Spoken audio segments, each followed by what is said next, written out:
Ricky likes to come to San Saba and go hunting. Mm-hmm. He's a good boy. We have speed, Andrew.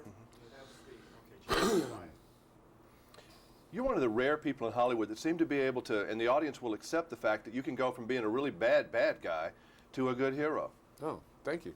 Is that something that you really appreciate, and not being locked into being bad or good all the time? I hope so. I don't want to be locked into anything. I try to be a useful actor and do whatever the script and the director call for.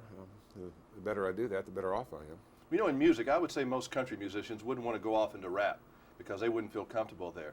But I mean, you seem to easily go from a cartoon villain to this is a Harrison Ford kind of part you're doing this time. I could just easily see Harrison running around just like you do very well. Do you have any fear? You just kind of go blindly where no man has gone before and just have confidence you can do it? It's probably a weak metaphor. Music and theater vary a lot different, you know, a lot more than that. The scale of difference is probably what makes that metaphor weak. Actors are traditionally supposed to be able to do a wide variety of things, and so to go from playing bluegrass to opera is a much greater jump than to go from playing a tragedy to a comedy. Are there things that you would not feel comfortable in, or parts that you said, I don't think I can pull that off or whatever? Has that ever come up? Oh yeah, there are a lot of things I can't do. I can't play a kid that's 21 years old, sadly enough. I was thinking about Cobb.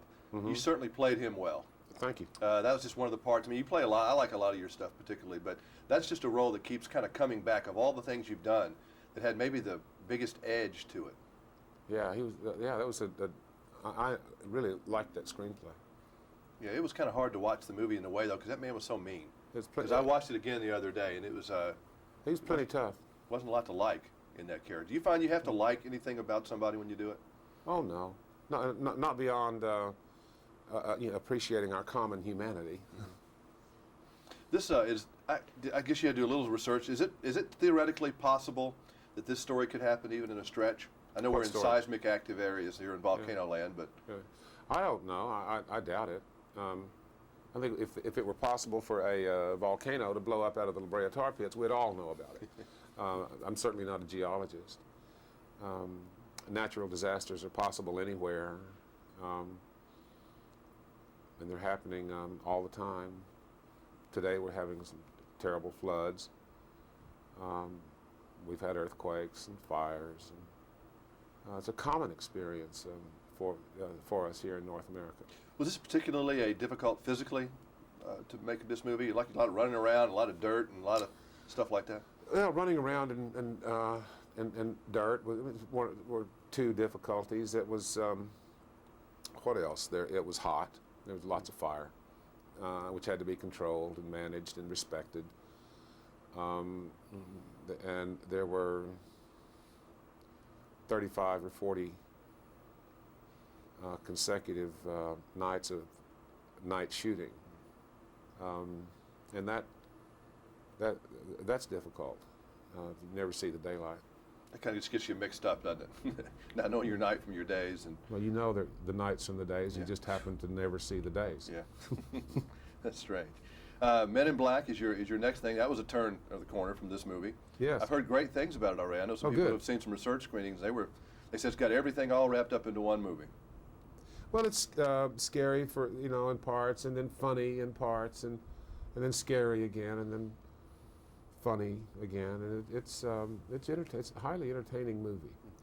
Tommy Lee Jones' musical taste. I was mentioning to you before we started. Rick Trevino was real thrilled that he knew you. Are you a country music fan per se? I certainly am. Anything particular? Any artists you like particularly? Well, I mean, you know me. I like Waylon and Willie and the Boys pretty good, and I like the Texas Tornadoes a lot. I like Flaco Jimenez a great deal, whether he's playing with them or not.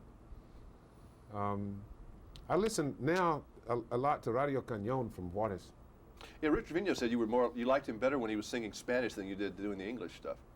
I do. Mm-hmm. You like the pure. Well, that's kind of a different step, a country kind of Spanish, but you like that kind of influence, the Mexico influence. Well, yeah, it's indigenous to, you know, it's part of it, where I live. Well, nice seeing you again. Okay, All nice to see you.